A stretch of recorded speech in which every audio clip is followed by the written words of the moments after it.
Kinumpirma nga po ng Office of the Vice President na natanggap na nila ang writ of summons mula sa Senate Impeachment Court.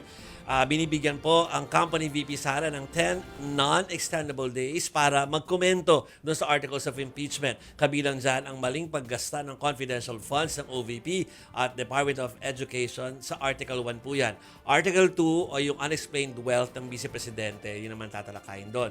Article 3 o panunuhol daw sa mga DepEd officials at Article 4 o yung pagbabanta sa buhay ng Pangulo. Samantala, tansya po ng Associate Dean ng UP College of Law na si Attorney Paulo Tamase, baka hindi raw lumampas sa 5 buwan ang pagdilitis kay VP Sara. Konti lang daw kasi ang grounds for impeachment laban sa Vice Presidente.